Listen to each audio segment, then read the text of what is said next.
Bring back the man in you, not because you need to, but because you will want to. Improve your weight room and bedroom performance with the all-new VasoFlux for Men natural dietary supplement.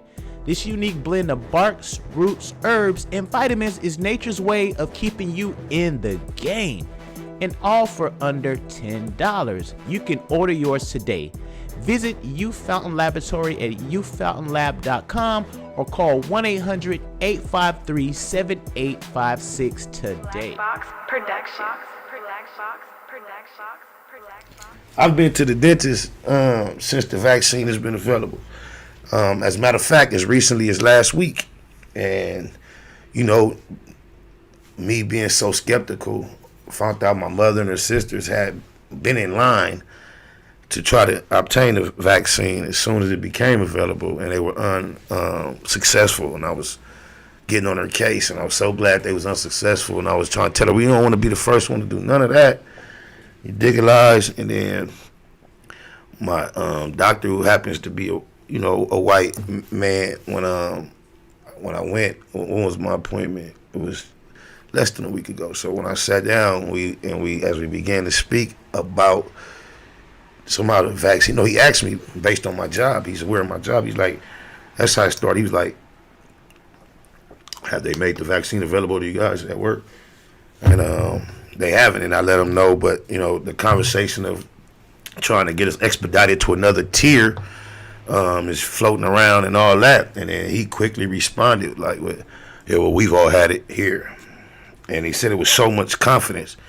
And then, like I say, he is a white gentleman.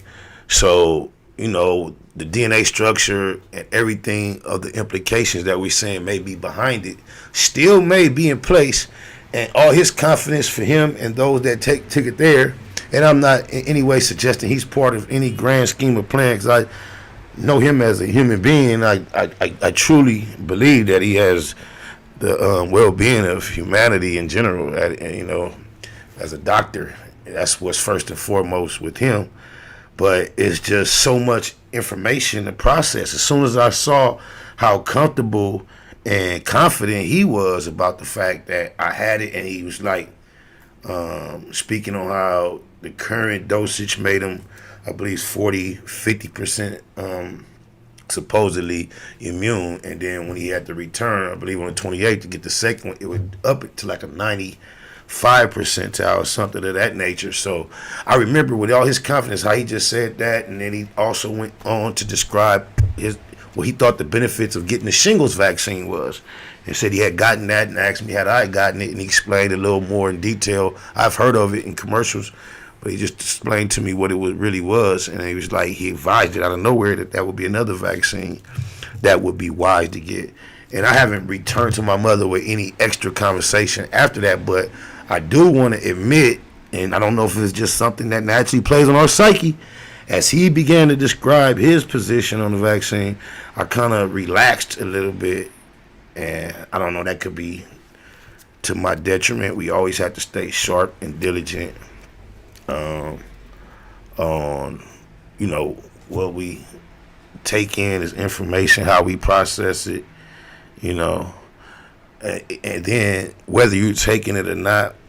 I think a lot of people would be wise and compassionate to, whether you share that or not, be very careful in the manner in which you share it. Because I'm letting you know that even the medical professionals with the degrees are not comfortable suggesting just in general that everyone else get it. So, we don't know all the implications that are going to, and the ramifications that are going to be associated with this long run.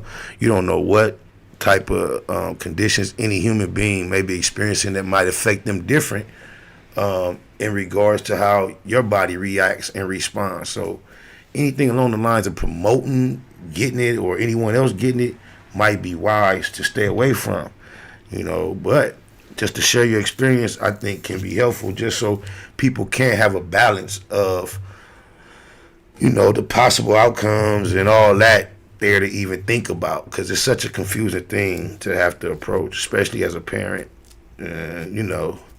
So I'm just saying, especially when I'm letting you know everybody talking about what you should do. I hate when somebody hop in the comments talking about what I should do, as if you know what I should do or have not done. I don't really hate it. I just notice it and laugh at it. Oh, wow. It's very little I hate, cuz. Oh, God, man. But rest in peace to Hank Aaron, man. He's 86. They said he's 86. Like, okay, it's time to cash in. Man, my grandmother lived 14 years past 86. I won't say every last day was a day that was just a day for her to relish. But as far as the days that I consider that she probably didn't really appreciate, they were very, very close to the 99 and 100-year-old. So it was a whole lot of life after 86. I witnessed a beautiful woman experience. So just to say he was 86, like, that ain't the bottom line either, man. We love you, Hank. Oh, mama.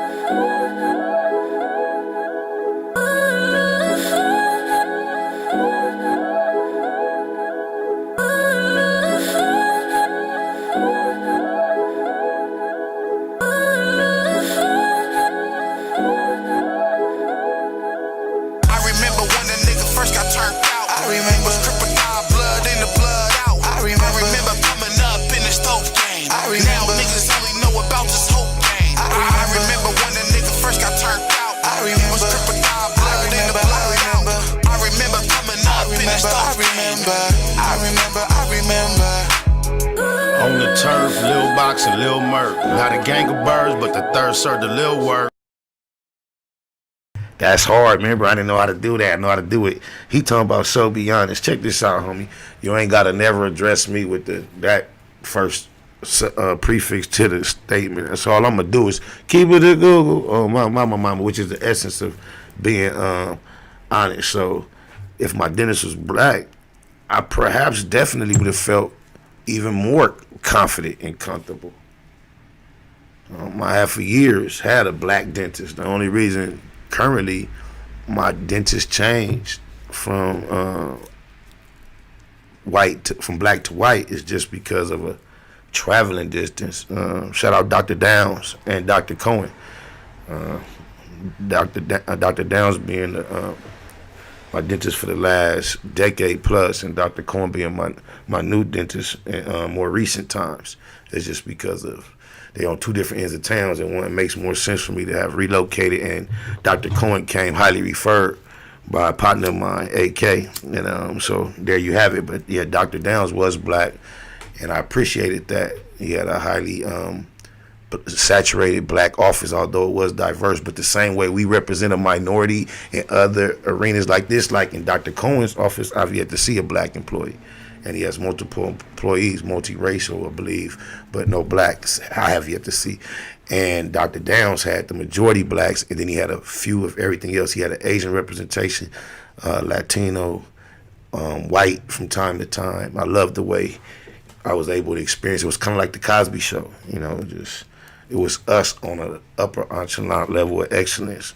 He advertised on KJLH. I didn't realize that until after I was going there. Then you'll bump, you'll hear your dentist on KJLH. I always thought that was fly on my mama. It's okay to be lured, but it's also okay to have an open mind and trust the doctors you've been dealing with, and don't allow a color to make you make a bad decision. People are dying, and some of them are loved ones. I'm not going to advise anyone to place their trust anywhere their gut does not allow them to feel comfortable. You have to realize, especially for us, we are in America. I think you have to research beyond your doctors. There are other things in play other than just the medical field. When you know nature, bodies and nature that heal one another were existence before we had doctors. Not saying that that's the end all be all, but they have herbs and other things that are here for our protection other than just what the doctor prescribes. So you got to find something to trust, but you have to trust your inner before you can trust somebody else. So my mama. Sticky shit. Every time he lit his big, politicking with his clique, trying to hit the biggest lick. Problem with the hood, we gon' have to see to that. It was Baby Jinx, Tiny D, me and Black. To be from EC, can't explain how it felt to me. Lil BT nicknamed himself Looney. With Big Wine on the 5, getting hella faded. Heard that nigga ain't survived, so we celebrated. On a mission with the homies, or if by my lonely. Niggas know me, always got the pistol on me. Shot his way on the set, they ain't quote him on. Never lied, every lyric you can quote him on. Diamond shining, rhyming with my rollie on. Money long, kinda like a Coleon. I remember when a nigga first got turned out. I remember crocodile blood in the blood out. I remember coming up in the stove game. Now niggas only know about this whole game. I remember when a nigga first got turned out. I remember crocodile blood in the blood out. I remember coming up in the stove game. I remember. My mama, some shit you just can't forget. Like some of the young niggas used to claim to sit. Same time, some of the homies used to bang young. To this day, me and Herb trade the same guns. East side, niggas know about that 7 gang. Central to San Pedro, sold up on everything. You ain't heard, 93rd to the Sin. Ain't nothing new, neighborhood, this what it been. All the Sherm homies hitting in the hood. Fuck the function off soon to get to getting good. A party ain't a party without a little drama. In the parking lot, hollering at Lil Mama. Say my name next to Johnny Ray, Baby Dre. Soul 1 and 2, Big Snake from 88th. For death though, I die for I surrender. Shit was evil on the east side, I remember when a nigga first got turned out. I remember crocodile blood in the blood out. I remember coming up in the stove game. Now niggas only know about this whole game. I remember when a nigga first got turned out. I remember crocodile blood in the blood out. I remember coming up in the stove game. I remember. Hey, Matt, business on my mama, that's hard how I could do that now, though. I could rewind, pause the songs and all that. I have been used to think that I should be able to do that. The type of program I was fucking with, it just did not make sense that I was not capable of doing that. I even, like, hollered at my partner, Tree, who wrote the same program, who I considered him more advanced on the program than myself, with technical issues. I used to call him to troubleshoot certain shit. So when I mentioned it to him, and he just agreed, like, yeah, you can't pause and you can't rewind. I just thought it was that. But when my baby's upgrading me on my mama, it's all type of shit being able to do. This shit just look crispier as far as, not what y'all see, but what I see as far as, it's a few more little, it's different. You can tell it's an upgraded version. I had some bullshit. And I remember why I was at such a disadvantage with that last shit. That computer was whopped. And I forgot the homie had whopped it on purpose. My mama, cuz, remember how they, at the funeral, they were saying Nipsey used to build them computers? Puto used to build that shit right with him, cuz. They was doing that shit together, cuz. I remember when I met Puto, way before he introduced me to Nipsey, one of his first things he told me was he built computers. That was like part of his resume, cuz, on some cap, like. So I was shocked to see that. Me and Cuz went to the funeral together. I was riding with Cuz, just me and Cuz. So that's, so when we was there and that was highlighted, that was a hell of a realization for me. Like, damn, that's crazy, Cuz. That's the shit Cuz was on from way back then. And that's the time frame from when he used to describe them becoming partners, when they was young. They used to travel. They had a ongoing appointment from, I think it was once a week. At some location in Watts where they had some recording equipment set up, and that's Puto, the one to record me and make beats for me and all that. Nipsey used to catch the blue line to come and record with Puto once a week, and it's someplace they had access to record way back in the day. My mama. I forgot why I got to even talk about that, but Snakewood Nip Hustle. Big shout out to my nigga SPI, Spotter Low. I'm in the black box, had to come through, tap in, show love one time. Yeah, y'all make sure y'all subscribe. Stay tuned. All that.